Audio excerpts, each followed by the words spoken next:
ಚರ್ಚೆ ಮಾಡಿದ್ದೀನಿ. ಶ್ರೀಮತಿ ಸುಧಾಮೂರ್ತಿ ಅವರು ನನಗೆ ಫೋನ್ನಲ್ಲಿ ಮಾತನಾಡಿದ್ದಾರೆ. ಇನ್ನು ಕಲಬುರಗಿಯಲ್ಲಿ ಕೊರೋನಾಗೆ ವೃದ್ಧ ಬಲಿ ಪ್ರಕರಣಕ್ಕೆ ಸಂಬಂಧಪಟ್ಟಂತೆ ವೃದ್ಧನಿಗೆ ಮೊದಲೇ ಜ್ವರ ಇತ್ತು ಅಂತ ಸಿಟಿ ರವಿ ಹೇಳಿದ್ದಾರೆ. ಅವರ ನಿರ್ಲಕ್ಷ್ಯದಿಂದ ಸಾವು ಸಂಭವಿಸಿದೆ ಅಂತ ಸಿಟಿ ರವಿ ಅವರು ಹೇಳಿಕೆಯನ್ನ ನೀಡಿರುವಂತದ್ದು.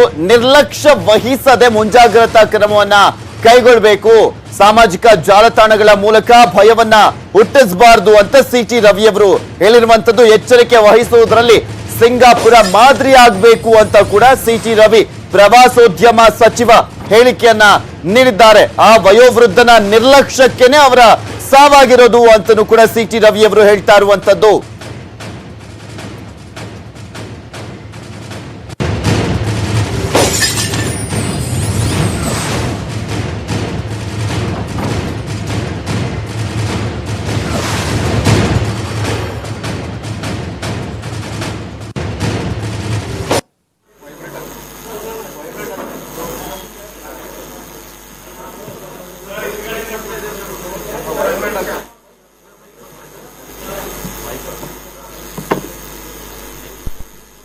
ಜಿಲ್ಲಾಧಿಕಾರಿಗಳು ಈಗ ಸುದ್ದಿಗೋಷ್ಠಿಯನ್ನ ನಡೆಸ್ತಾ ಇದ್ದಾರೆ. ಕಲಬುರಗಿಯ ಜಿಲ್ಲಾಧಿಕಾರಿ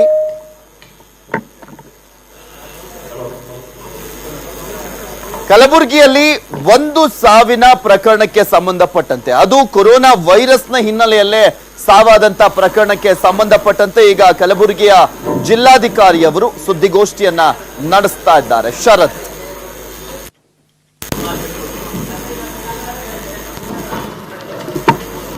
ಏನಾಯ್ತು? ಯಾಕೆಂದ್ರೆ ಅವರ ಪುತ್ರ ಬೇರೆ ಸಾಕಷ್ಟು ಆರೋಪಗಳನ್ನ ಮಾಡ್ತಾ ಇದ್ದಾರೆ.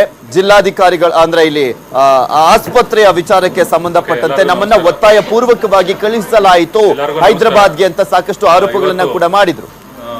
ನಮ್ಮನ್ನೆಲ್ಲ ಇಲ್ಲಿ ಕರೆಸಿರುವಂತ ಉದ್ದೇಶ ಏನಪ್ಪ ಅಂತಂದ್ರೆ, ಮೊದಲನೇದಾಗಿ ಏನು ಕ್ರಮ ಕೈಗೊಳ್ತಾ ಇದ್ದೀವಿ ನಾವು ಇದನ್ನ ತಡೆಗಟ್ಟಲಿಕ್ಕೆ ಮತ್ತೆ ಜಾಸ್ತಿ ಬೇರೆಯವ್ರಿಗೆ ಇದು ಹರಡದೇ ಇರೋದಕ್ಕೆ ಕೊರೋನಾ ಒಂದು ಸೋಂಕೇನಿದೆ, ಸೊ ಅದ್ರ ಬಗ್ಗೆ ಮಾಹಿತಿ ನೀಡಲಿಕ್ಕೆ ಇಲ್ಲಿ ಕರೆದೀವಿ. ಮೊದಲನೇದಾಗಿ ತಮಗಾಗಲೇ ನೆನ್ನೆ ಹೇಳಿದಾಗೆ ESI ಹಾಸ್ಪಿಟ್ಲಲ್ಲಿ ಈಗಾಗಲೇ 200 ಬೆಡ್ ಒಂದು ಕ್ವಾರಂಟೈನ್ ವಾರ್ಡ್ನ ಮತ್ತು ಐಸೋಲೇಷನ್ ವಾರ್ಡ್ನು ಸಹ 50 ಬೆಡ್ನ ಐಸೋಲೇಷನ್ ವಾರ್ಡ್ಸ್ ಈಗಾಗಲೇ ರೆಡಿ ಮಾಡ್ಕೊಂಡಿದ್ದೀವಿ.